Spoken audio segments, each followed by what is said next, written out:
welcome into another episode of Steelers Afternoon Drive. I'm Zachary Smith. That is not Alan Saunders. That is Nick Farabaugh joining us on an actual afternoon drive. Nick, what's going on, pal? What's going on, Smitty? I'm driving right now through the great streets of Oakland on Pitt's campus. There we Not go. so great right now, Smitty, to say the least. You seeing some flooding or? No, the traffic in Oakland is, Okay. as always, very bad. I went to Pitt, so Yeah. I had lots of experience with this traffic, but I am exiting there. So it's a good day, though, man. It'd been raining all week, and the point's been flooded. Akershire is kind of flooded, and now clearly it's sunny out, actually, as you can see right now. Absolutely. And letting people behind the fourth wall here as we are recording, Pirates with an early 4-0 lead in the first inning on the Nationals. So everything is going very well in our lives right now. But Nick, let's just jump right into it. Speaking of flooded, the notifications are flooded with questions. I put out for questions on X. We're going to get to some of those on today's episode. And the first one that I want to start with, very topical because of who was visiting the Steelers today. One of those three visitors, cornerback Andrew Wiggins. We can talk about him specifically, but Nick, I want to kind of get into the idea that, man, it really seems like cornerback is certainly a possibility at 20 that I think people need to open up their minds to. I think there's been so much conversation about offensive line, but man, corner really seems to be in play. Dude. Doesn't seem to just be in play. Like, honestly, done more work on corners than they have. That's the interesting thing to me is I don't think I expected that. Like, I expected them to be at Brian Thomas Jr.'s pro day. I maybe expected them to head to Texas other than Zach Azani. I expected a Mike Tomlin, Omar Khan pop up there just because you had A.D. Mitchell, Xavier Worthy, Byron Murphy, Devondre Sweat, all these guys, but didn't show up there. They went to Clemson's pro day, took Nate Wiggins out to dinner, went to Alabama, took Terrion Arnold and Kool-Aid out to dinner. Have done extensive work, as we have documented, on Quinyon Mitchell, to where they really didn't need to go to his pro day. They had scouted him throughout the year, extensively at the Senior Bowl. They have done work on these top four corners. And so, honestly, I mean, the value there at 20, I think it's possible. That corner is very much in play. When we're talking about the holy trinity, which is a combine formal, a pro day visit, and then a top 30. I mean, there's only two guys right now that check all those boxes, Smitty, and right now it is Amarius Mims and Nate Wiggins. And maybe you should start tweeting Nate Wiggins' name like you do a Mims. Yeah, except I do think Amarius Mims is more likely right now, just because I would have to agree.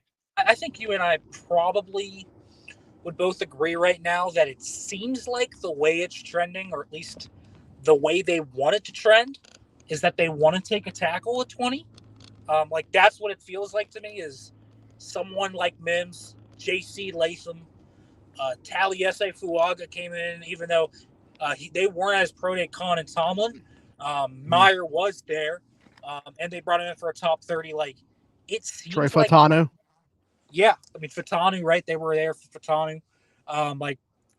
All of that points to them being the potential pick, and so I feel like that's what they want to do. But dude, I think we seriously have to talk about corner. And Wiggins is interesting because he is not a guy that plays inside out a lot. Terrion Arnold, Quinyon Mitchell do. Kool-Aid doesn't either, but Wiggins is not going to be an early down slot guy just because he is 170 pounds, 180 pounds. It's like Dante Jackson, right? People keep asking me, is he going to switch to the slot? And maybe as a pass down nickel, but run down nickel, no. So I find that interesting because I always thought they were going to draft someone. It was going to be someone that can maybe play inside and outside. I thought that's why Quinyon and Terrion makes so much sense. Wiggins, Cooper on the other hand, you're just upgrade. It's like Dan Moore, right? You draft Amarius Mims, you're just upgrading over that tackle position. You draft Nate Wiggins to me, you're just kind of peeling over Dante Jackson. Okay. Yeah, that's a fair take. Someone said that there's a question about this actually. Ivan said, how do you feel about Wiggins with pick number 20? And what's interesting to me, Nick, and I want to get your, take on this. We could differ, but out of like the top corners, I think he's the one that makes the least sense for the Steelers.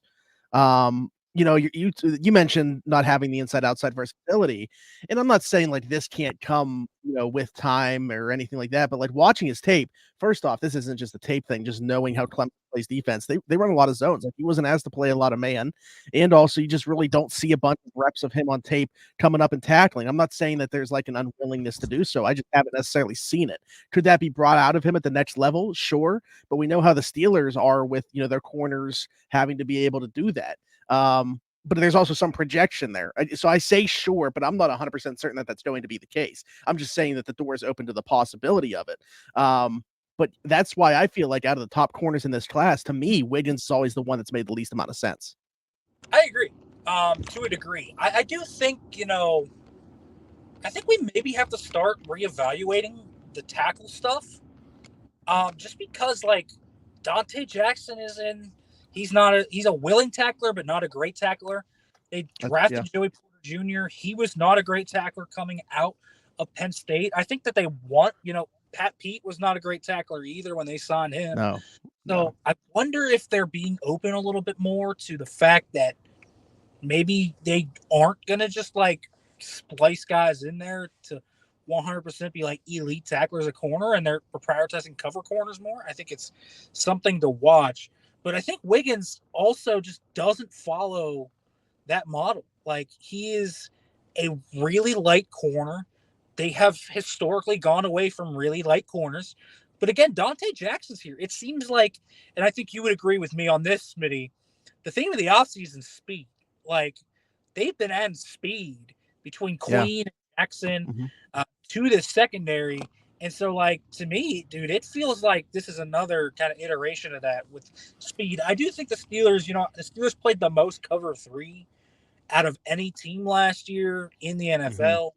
They played a lot of cover 1. So you're right. It's not like a perfect fit there either. But Wiggins' tape, like, what you see on tape, dude, Wiggins' tape is fire. Like, it's awesome tape. So, like, I understand it.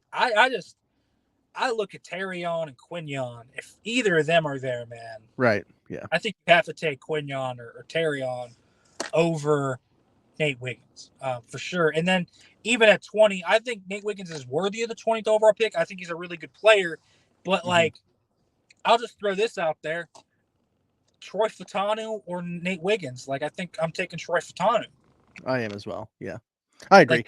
What I want to say, and I'm not like pushing back on this because I agree. We saw especially Joey's tackling issues pop up early. I thought he got better as it progressed, but to me, that was an issue more so of technique. So do you feel the same way about Wiggins? Like, do you think that it's in there and it is more of a technique thing? Because if so, then sure, I can get on board. I didn't even know that if I was there with it yet, or if it was more so than technique. I just didn't even know if there was a willingness to get up and help out in the run game. There's a willingness. I think he's just so small and light that, like, it's like Dante Jackson. Like, Dante Jackson tries, but, like, he's so slight, he just gets run off some tackles. Like, it just happens. I feel like Wiggins is a lot of the same way. So I think with the Steelers, it's like, okay, as long as you're willing, like, they feel like the rest of the group can rally after that. Which is interesting. I did think their perimeter run D was, like, a big part of their struggles on the ground when defending the run last year. A lot of teams will just, run a lot of outside stuff to target those corners and safeties, and they could not tackle. Like, that was a big issue for them last year. So I question the idea of it, but like, Nate Wiggins is a really good player. I'm not sure if the fit is like beautiful. Back, I think that's a different scenario. Like, I feel a lot better about trading back to like 26 and getting Nate Wiggins than staying at 20 and taking Nate Wiggins. Because, again, I don't think the fit is like perfectly glove-like fit, even though he's a very good football player. I think he's going to be a really good pro. But, like, say they're at 20, Smitty, would you rather take Nate Wiggins or Brian Thomas? Like, I'm taking Thomas probably. That one's closer for me than Fautanu, but I would agree.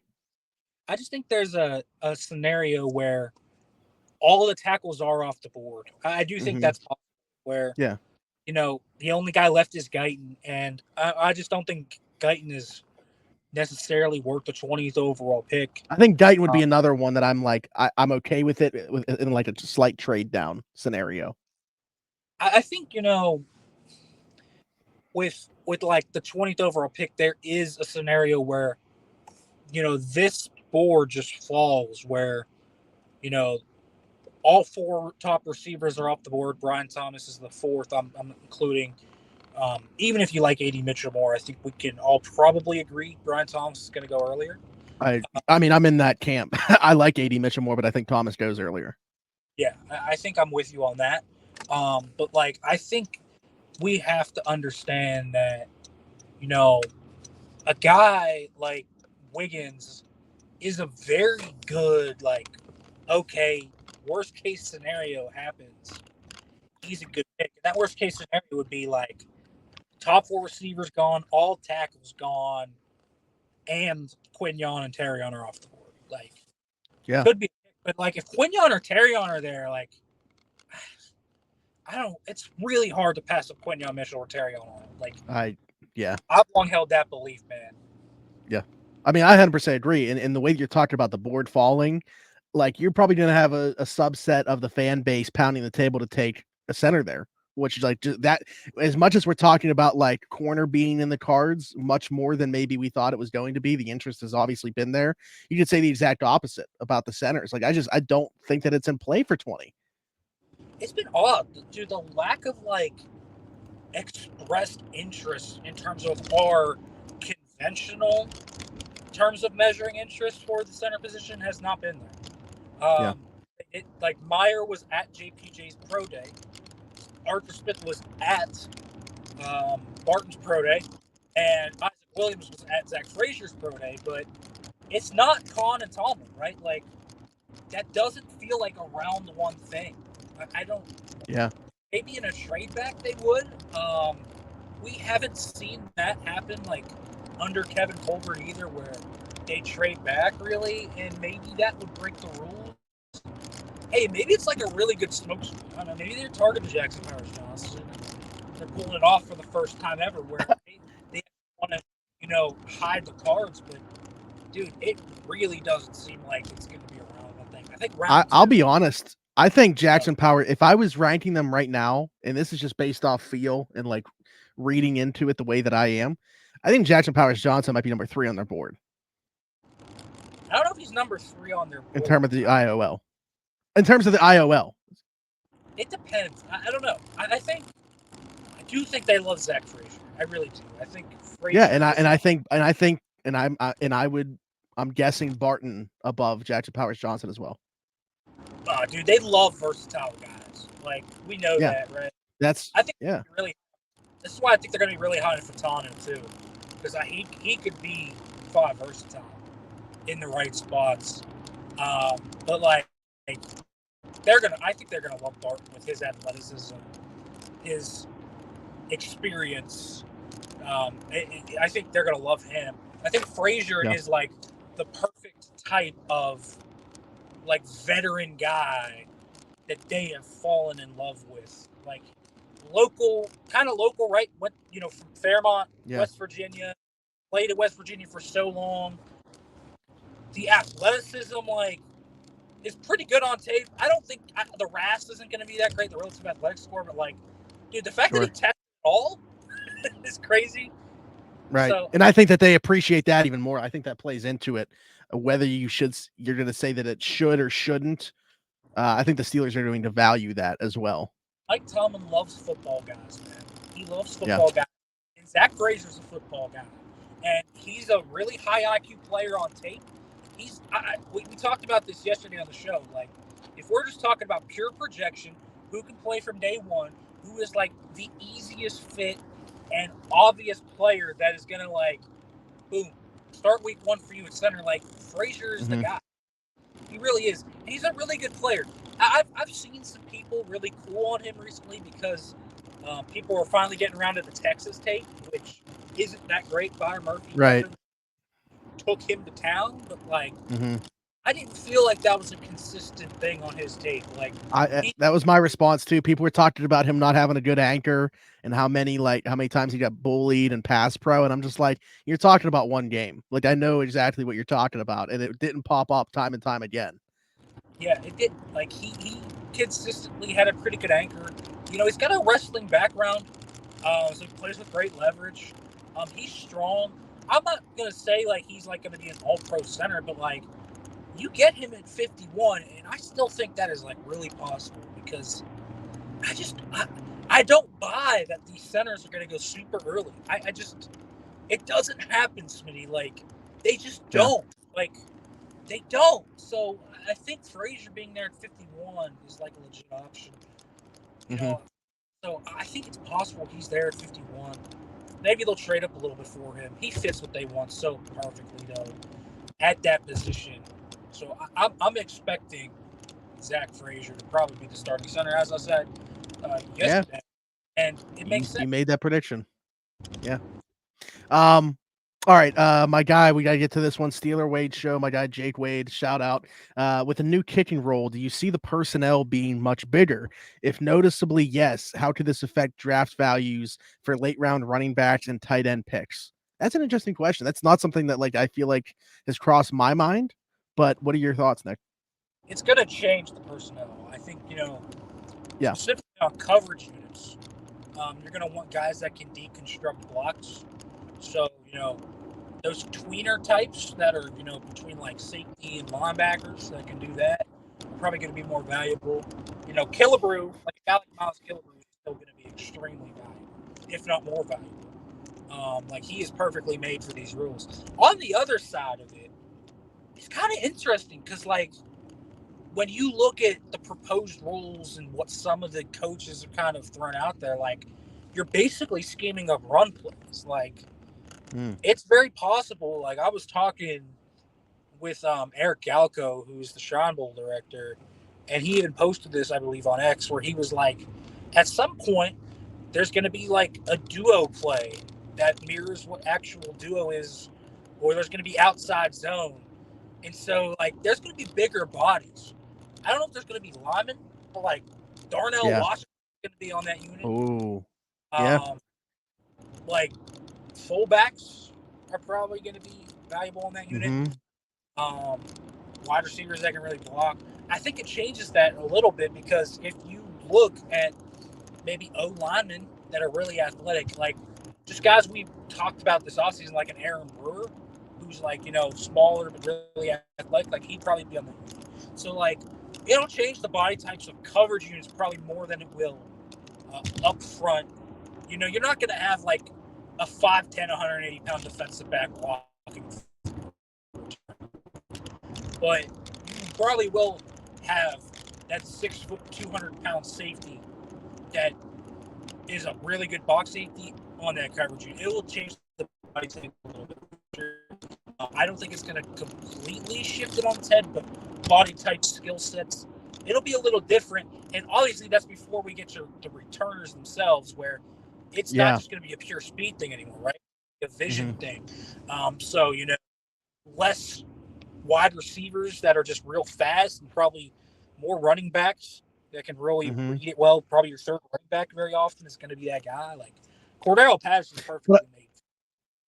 Yeah, but I also think see, that was kind of my perspective of this whole thing. That's why when I mentioned I wasn't really thinking about it, I wasn't thinking about it from the bigger personnel things and how they would try to match up that way. I was thinking about, man, I was watching on the Pat McAfee show, they had the Saints special teams coordinator on there, and he was talking about you're going to see integral parts of the teams, integral pieces. You're going to see probably the Dolphins try to use Tyreek Hill back there at times. It's because of how important the play is going to be. They could throw Tyreek Hill, Jalen Waddle, Raheem Mostert, Devon Achane, those types back there. And I'm curious to see how every team kind of goes about this and adjusts. It's going to be interesting because I do think for what it does, it breathes life back into the special teams ace, and it brings life back into kick return. And so when you have an all-time return man like a Cordero Patterson, he becomes more valuable. When you have a special teams ace like Miles Killebrew, he really becomes valuable. Like, he's going to be a coverage unit guy, and he might be a blocking guy. Like, he can do it all. So you really preserve those positions because, like, let's be honest here, like, Cordero Patterson and Miles Killebrew aren't in the league still, probably. At least not Killebrew, probably, without special teams being as valuable as they are and as much of a commodity as they were. And so I love it because it preserves the special teams unit. But I think, we've seen teams pull their best players off special teams just because they don't want them to get hurt. But, like, this play, man, like, back in the day when you had dynamic elite return men being Deion Sanders and stuff, like, like, you need a touchdown late in the game. Why wouldn't you throw Tyreek Hill back there? Why wouldn't you throw Devon Achane back there? Like, it makes sense, and it brings reason strategy. I like it. Yeah. Okay, and then we got Mikey G here. Question: if, as it currently seems, checking all the boxes, the Steelers stay put at pick number 20, both Mims and Wiggins are still on the board. Best guess to who is a Pittsburgh Steeler? I feel like we've touched on this. Like, if Mims is there, I don't care who else you put as the other name here. Mims would be the guy that I would say, for me personally. I think I don't know how much you agree with this. I think they're going to like Mims more than Latham. Yeah, I agree. Yeah. That's kind of crazy. I would be interested, like, the one scenario I'm interested in is Mims Wonka. I don't really know. Yeah. I don't know. Dude, I mean, today, in Bruce Feldman's mock draft, he had Olu Fashanu falling to 20. I don't think that's going to happen, but I don't think so either, but, like, you mentioned something being crazy, like the Mims to Latham thing. This might seem crazy, but, like, I understand he only had 8 starts, so the tape's limited, but, like, the tape was so good. If there was more of it, I might have Mims above Fashanu as my OT2 in this class. I've talked to people, and, when I was at the Senior Bowl in the Combine, you're talking to scouts and stuff, like, there's people that have told me, like, he had 20 games of experience at this level of tape. Teams might take him over Joe. Like, that's that. Jeez. Yeah. Okay. That's what we're playing with here. And it's why he might go, like, 8 picks before the Steelers even pick. Like, he could go to the Raiders, go to the Saints, the Bengals. Like, all those teams could be a team that snatches him up because he is a stud. When you watch the 8 games of tape, and, like, 2 of those games are against G5 or, FCS teams, but the tape is so polished. Like, you go in expecting a raw prospect, Smitty, and what you get is one of the most technically polished guys in the class. Like, that's what he is. His hand usage, his footwork. Yeah. Like, it's polished, dude. It's kind of crazy. It is. That's what I mean. Like, Derek and I were talking about it. Like, people think because he's only played 8 games, that it's going to take him forever to get on the field. And I don't know how the Steelers are going to treat him, but, like, the pass pro, much further along than where Broderick was when he came in. Like, it's not even close. Oh, not even close. I think he's a little bit raw of a run blocker. I do think his run Yeah, blocking I agree. Work, but, dude, the pass pro is so crisp, and he is, like, a massive dude that moves. Although, to that point about the run blocking, I wonder if that would be why. Like, it certainly seems like they love Amarius Mims and would take him, but, like, because of it being Arthur Smith's offense, I might lean the fact that, like, Fuanga might be a better fit at least right away. I think he probably is right away. It's just, I think they're so high on Amarius Mims. I really do. They have so many guys that they probably have intel from Broderick to, George Wiggins, that just know him. And I think that they're big fans of him. And I understand the injury concerns too with Amarius Mims, but, like, dude, the high ankle sprain stuff that he suffered this year is, like, one of the most freak injuries you can have. Like, you can't really prevent yourself. Like, it's hard to prevent a dude from rolling up on you. Like, because it rolls up on you doesn't mean you're injury prone. So, I don't know. I don't think we can call him injury prone, but I think we can have concern about the inexperience, which is why he's not going to be a top, 10 pick. It's probably why he's probably going to be there 20. I mean, I think he could go as high as 8 picks above them, but like, do you really expect that to happen? Probably not. No, I mean, as we sit here right now, and again, we seemingly get some type of more information each and every day. My projection would be that he will be available to them at 20. Like, if I was doing something right now, he is who I'm projecting the Steelers to take a pick 20 because I think he's going to be available. I agree. I think he will be there, and I really do think that he's the likeliest pick right now.